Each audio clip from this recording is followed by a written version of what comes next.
The British royal family has survived wars, abdications, scandals, and centuries of public scrutiny, but nothing quite captures attention like the words, "Palace on high alert." Today, those words are not just whispers behind palace walls. They are flashing signals of tension, concern, and quiet panic.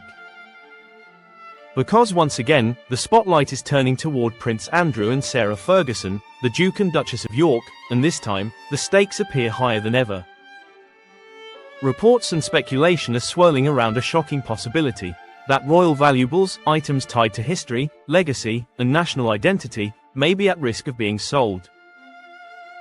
The mere idea has sent waves of unease through royal watchers, historians, and palace insiders alike. What exactly is happening behind closed doors?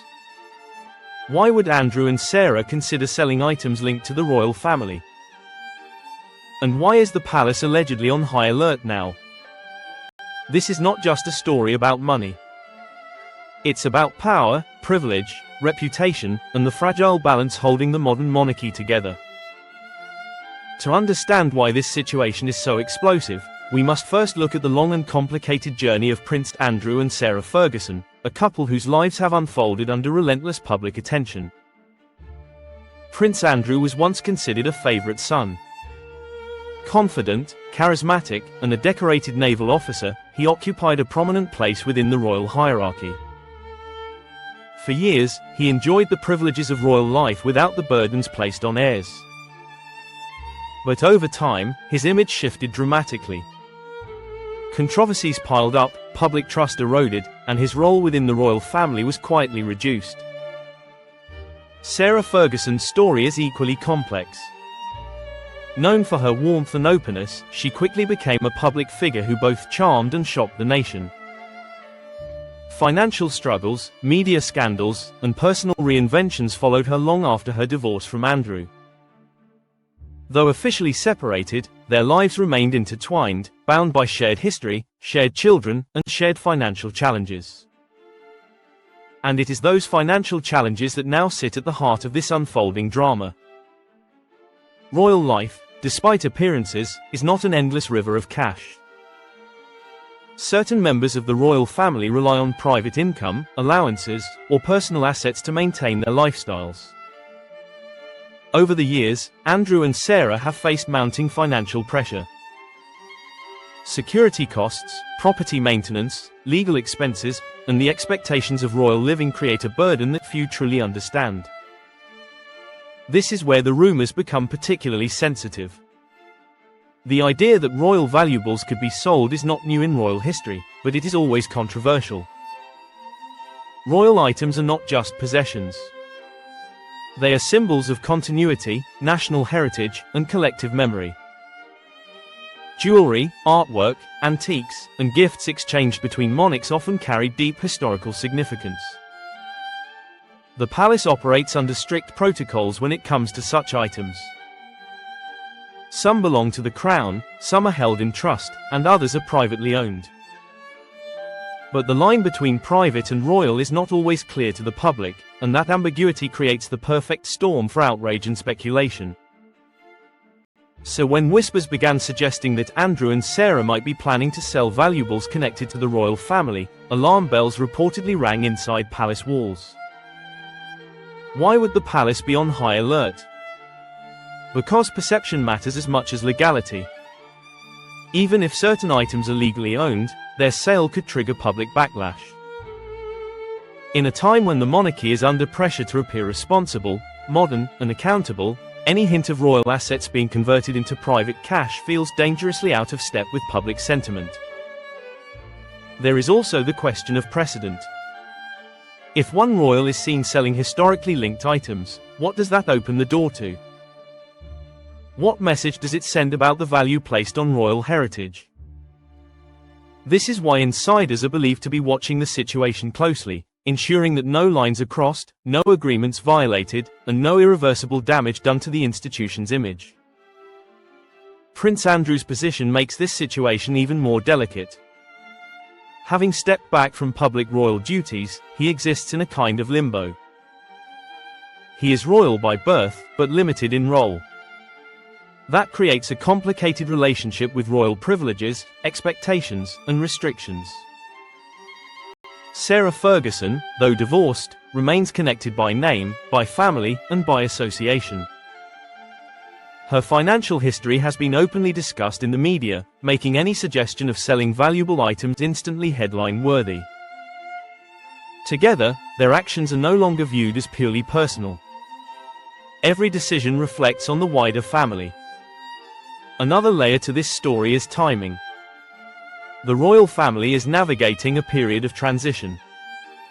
Public trust, generational change, and evolving expectations are reshaping how monarchy functions in the modern world. Any controversy, especially one involving money and legacy, threatens to undo years of careful image management. This is why the word alert is so important. High alert suggests monitoring, preparation, and damage control. It suggests that conversations are happening behind closed doors, that legal teams may be involved, and that boundaries are being reinforced. The palace has long understood that silence can be powerful. But silence also fuels speculation. And speculation, in the age of social media and instant news cycles, spreads faster than ever. Supporters of Andrew and Sarah argue that they are entitled to manage their private assets as they see fit. They point out that not every item associated with royalty belongs to the crown. They emphasize fairness, autonomy, and the right to financial independence. Critics, however, see something else entirely.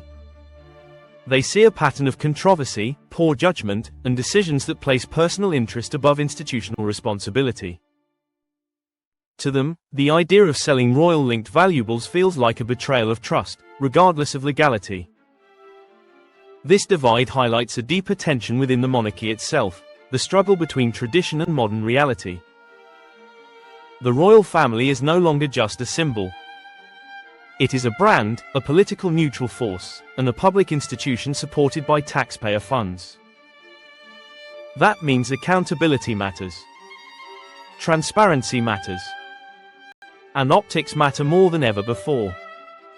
Even the suggestion of impropriety can cause lasting damage. That is why the palace's response, whether visible or not, is critical. History has shown that when royal controversies are mishandled, the consequences can echo for decades. Some observers believe this situation could lead to tighter rules regarding royal possessions, clearer definitions of ownership, and stricter oversight of former working royals. Others believe it may quietly fade away, resolved behind the scenes without public confirmation. But one thing is certain, this story is not just about objects. It's about control, trust, and the fragile line between private life and public duty. Prince Andrew and Sarah Ferguson remain figures who polarize opinion. To some, they are misunderstood, burdened by circumstance and relentless media judgment. To others, they symbolize entitlement and resistance to accountability. As this situation unfolds, every move will be scrutinized. Every silence interpreted. Every rumor amplified.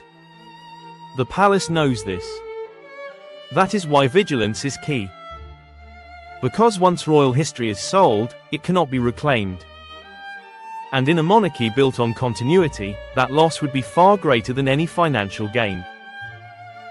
As the world watches, one question lingers above all others. Will this situation be quietly contained, or will it become yet another chapter in the long history of royal controversy? Only time will tell. But one thing is undeniable. When the palace goes on high alert, it means the stakes are real, the risks are serious, and the consequences could reshape the future of the royal family itself. If you want to stay ahead of the biggest royal exposés, hidden power struggles, and stories the palace doesn't want you to hear, make sure you're subscribed. Like this video if you value deep insight over surface headlines, and share your thoughts below.